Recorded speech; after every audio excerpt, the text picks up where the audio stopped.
What's up everyone, Vu of Envu Films back with another video, and today I'm going to do a slightly different video than what I usually do. I am typically a videography slash photography channel, and today I'm going to be talking about the Google Pixel 8 Pro, which I have right here, and this is the Google 7 Pro that I have right here. This is my current new phone, this is my old phone, and why do I have two Google Pixels that is literally only a year apart? It's because I am part of Team Pixel, and Google Team Pixel sends me Google Pixel Pros and this Pixel Watch every year as a gift for me to create content with. And really quickly, this is the new Google Pixel Watch 2. Great watch, great smartwatch. I'm a pretty basic user of a smartwatch. I mean, I look at my notifications, I see text coming in, I have how many calories that I burned on the day, I have the battery life left on the watch, and I have the weather. And that's pretty much what I use a watch for. It's good for me to tell time with. It lasts about 2 days on battery, and it lets me know if I am burning enough energy, and I know if I can eat a little more or less that day to maintain a good body weight and good health. And that's what I use my Google Pixel watch for, and overall it's a good watch. Is it worth $350? I don't think any smartwatch is worth $350. If I were to buy one myself, I'll probably wait for it to go on sale before I purchase one. But anyways, I'm gonna be talking about the Google Pixel 8 Pro and if you can use it for professional use as a videographer, photographer. And the answer is absolutely not. You cannot use the Google Pixel 8 Pro as like a professional video camera or photography camera unless someone's paying you to purposely film their Instagram Reels or their TikToks with a cell phone look. It is not a professional camera. No cell phone in existence, in my opinion, should be used as a professional camera. And if there's a YouTuber out there that tells you you could or you should, they're BSing you. Watch any tube doucher out there that has reviewed the new iPhone 15 Pro Max or whatever top end iPhone there is with this new 10-bit ProRes or whatever. Yeah, they definitely use it for quote unquote professional use. They're gonna, they're gonna have that one YouTube video. They're gonna film in log. They're gonna show you the grading and then sell you the LUTs they use to grade their iPhone footage. And I'm telling you, that'll be the only video you will see from them ever using the phone in that manner. You're gonna not see any other video of them using the iPhone to film anything. It's because obviously the iPhone was just released and they're using that keyword iPhone 15 to get views on YouTube, just like I am doing this right now with the Google Pixel keyword. I'm not gonna lie to you. So I will tell you, if you wanted to use this as a professional tool, you can use it as your camera monitor, because one of the great features on this new Pixel 8 Pro is that it has a very bright screen that is well over 2000 nits. I didn't test it, but just from looking at it, yeah, it's really bright. Considering an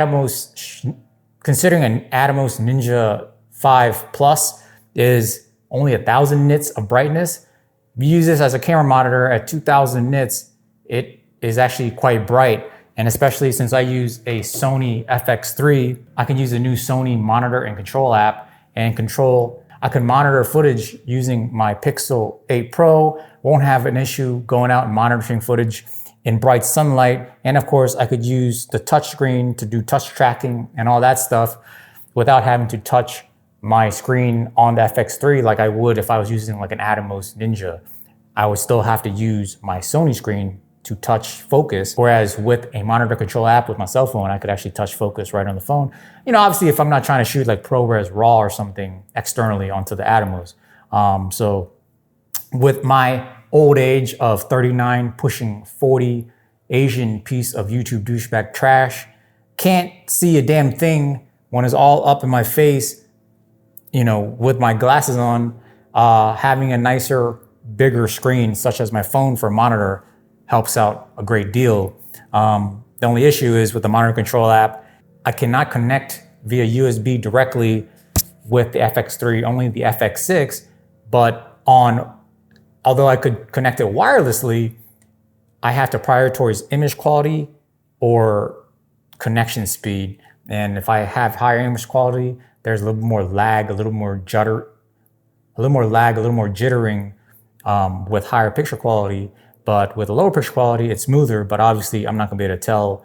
Obviously it's gonna be not as sharp, so it's gonna be a little bit of a struggle for me to tell if something's in focus. So probably have to switch back and forth between those two modes. If I wanna get make sure something's in focus, I'll switch to high detail, but just general filming, general monitoring, trying to see composition and all that stuff with smoother monitoring is probably what I'll be going with most of the time. With regards to the Pixel 8 Pro and its new features and all that, I can't sit here and just throw out specs at you like every other YouTube channel. Like if you want to see just specs and all these new features on the Pixel 8 Pro, there's like 18,000 channels out there for you to watch and see that. For me, if I'm an Android user, which I am, Google did send me these phones as like a gift to create content with, but I've been using Pixels, and Google Nexus phones, for the past like decade. Even if they didn't send me one, I'll be buying one to use. Like this is my phone of choice, no matter what, no matter if it's gifted to me or not. Just because I like using Android. I don't care for iPhones. I don't care for the marketing hype. I don't use MacBooks. I don't use anything Apple. So I'm not stuck to that ecosystem. I just prefer Android OS for its customization, just as I prefer PC just for the freedom of doing whatever I want with the PC. I literally just have this specific time on this specific day to create a YouTube video, and this dude decides to mow his grass at the same damn time. You're probably hearing it. I don't know. But anyways, like with regards to the qualities of with regards to the quality of the Pixel 8 Pro hardware compared to the Pixel 7 Pro hardware, the Pixel 8 is definitely a step above. The screen quality is definitely a step above. It is a nice flat screen, not curved screen. I prefer the flat screen simply because it's easier for me to put a screen protector on. Like anyone who doesn't put a screen protector on or a case on their phone is rich, because I know 100% of the time I'm going to drop this phone. So I always make sure I have a screen protector and a case on to make sure that I don't have to go anywhere without a phone for a long period of time, because I need to get it fixed or buy a new phone, whatever, wasting $1,000. Overall, the Pixel 8 Pro is better than the Pixel 7 Pro. Now, if you own a Pixel 7 Pro right now, I'll wait probably another year to upgrade to the next one. It's not that big of a difference to warrant spending money on. Now, Google is advertising a lot of AI features in this phone. And yeah, the AI features are pretty cool, especially the fact that you could take, pictures of groups, and then you could sit there and pick and choose which faces are the best and have AI do pretty much Photoshop editing on your phone for you and put the best faces of each person on this group photo in an instant. Those are useful things. Google's voice recognition system is the best, in the business. So if you're trying to do live interpretation, in a different country, you want to talk into your phone and your phone will spit out the language that, if you want to talk into your phone and spit out the language that the person understands, and that person talks back into your phone, and then the phone will spit it back out for you in English for you to understand with high accuracy, the Google Pixel 8 Pro is probably going to be the best at that. Other than that, for me, the phone is super smooth. It is smoother than the Pixel 7 Pro. The fingerprint scanner is quicker. It has a really good face unlock, in good light, which, is useful. But generally speaking, I just need my phone to work. I need my phone to watch YouTube videos, and then, clicking on those Amazon links in the description of those YouTube videos, and to buy those things off of Amazon like everyone else. I need to use it to go on Instagram, to be lost in Instagram Reels, YouTube Shorts, check my emails, talk to my clients, do Google Sheets, Excel sheets when needed, signing contracts, things of that nature. that's what I use my phone for. And of course, if I need to take a photo or something, yeah, the phone is good to just take those nice candid pictures really quickly of my son, or really quick candid pictures of my family or what have you. But that's it. I am not going to be using my phone to capture video footage for client delivery. That ain't it. I'm not going to be using my phone to go, shoot underwater footage and stuff. This is where, phone marketing is just ridiculous and people get tricked all the time. Just as people get tricked with the IP rating of the phone. Yeah, the phone is splash proof, waterproof up to a certain depth. But the reality is you're talking about fresh water. You're talking about if you dropped it in the toilet or you dropped it on the sink, fresh water. If you drop it in the pool, good luck to you. If you drop it in salt water, good luck to you, because the pool, chlorine, and salt from the ocean is going to corrode the stuff inside your phone, and it is going to eventually die. Don't ask me how I know this. That's why you still need to buy an action camera or something like that if you really want to film around water, saltwater beach, the pool or whatever, such as a DJI Action 4, because phones really aren't as waterproof as you think. They're not rugged waterproof. They could handle a splash of water around your kitchen sink. Fine. That's about it though. All these YouTubers say, oh, these cameras, these shots are awesome. They're amazing. Yeah, they're good.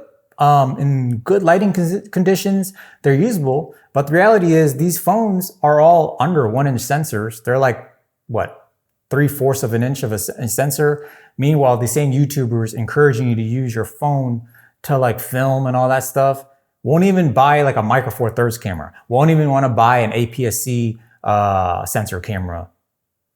Meanwhile, they're going to recommend you shoot with a sensor that is even smaller than those. It's a lot of BS marketing out there, guys.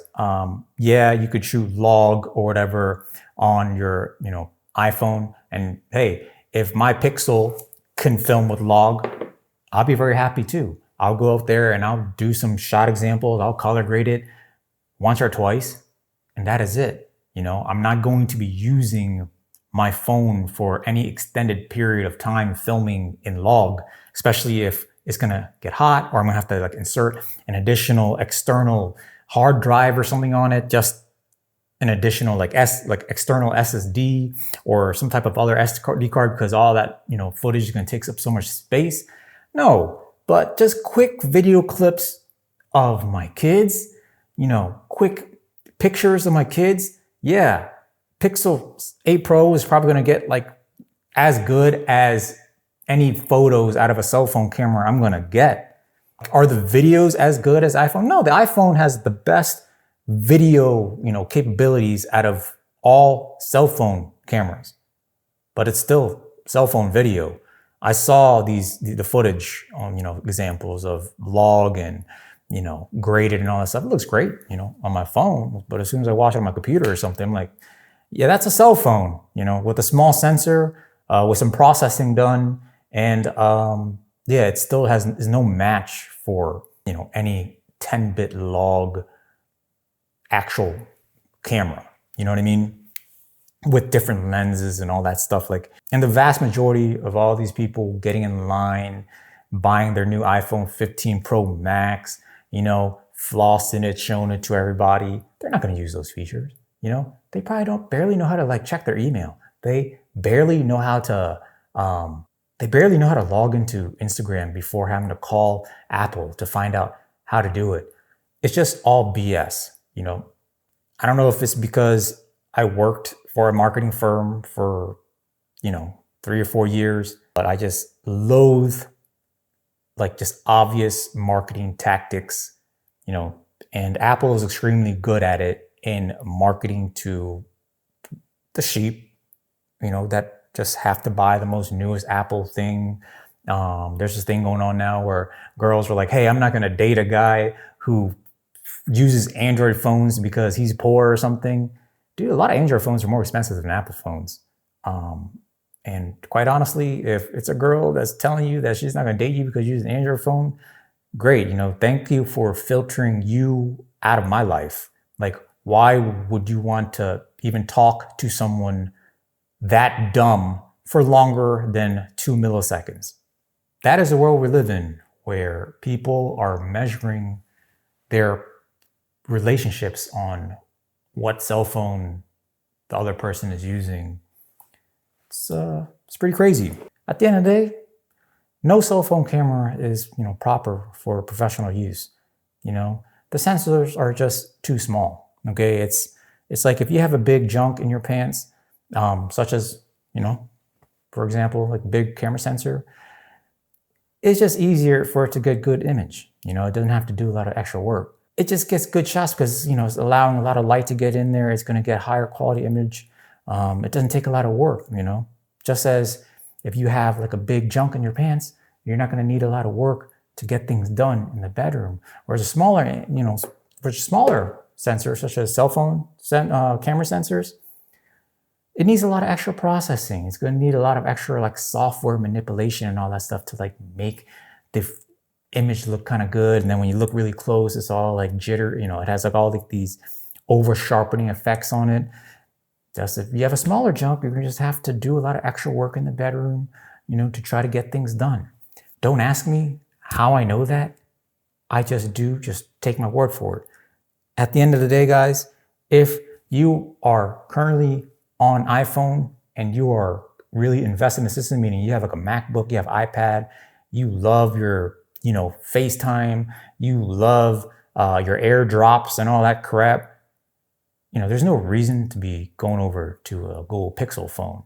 If you're on iPhone, but you're still using PC and you're not all like that into the whole ecosystem, I wouldn't, if you're gonna give Android a try, like the Google Pixel 8 Pro would be like the perfect camera, the perfect cell phone to give Android a try. If you're on Samsung or what have you, I would also give, if you're on Samsung or any other Android, I would also give, the Google Pixel 8 Pro a try, just because it's pure Android, it's super silky smooth, it's an overall great phone. Is it worth $1,000? Yes and no. The version I got is $1,000, only 128 gigabytes. Maybe the 256 gigabytes would be worth $1,000. And some of you are like, yo, $1,000 is really expensive for a phone. But if you think about it, there's nothing else in your life that you're going to be using and abusing more than your phone. For less than $100 a month, basically, for that year, $1,000, especially if you're using these for 2 years, it's like what, less than $50 a month you're spending on a device that's literally by your hip 24/7, and you're constantly using it for a whole slew of different things, your navigation, email, whatever, save your life. Like for $1,000 for a phone that you could potentially keep for at least a year or two, it's well worth the money. If you really think about it, people spend $50 to $100 on food that they poop out in 3 hours. So that is that, guys. That is my opinion on the Google Pixel 8 Pro. Until next time, lighten up. Hey man, what phone is that? It's a Google Pixel 7 Pro. Oh my god, that phone, it trash. Study show more smart people use iPhone and the Mac and not Android and the PC. You mean all the smart people in line at Starbucks waiting to pay for overpriced coffee? They have college degree. You mean all the college-educated people who couldn't tell the iPhone 14 and 13 are the same phone and upgraded? If you want to be the best, if you want to look like you have money, you need to buy iPhone. The point is, all because you got a college degree doesn't mean you're smart. And all because you don't have a college degree doesn't mean you're dumb. Being book smart and smart with your money is two different things. Anyway, did you bring your camera? I need you to help me film something. Let me show you. Bro, your trash phone camera is not gonna cut it. I have to sell my camera to buy the iPhone. Don't worry, I'll give you my card. You go buy yourself a Sony FX30. You need to buy Canon because it have the best color shine. Oh, okay, here you go. What that mean? It means this. Hey, what the hell?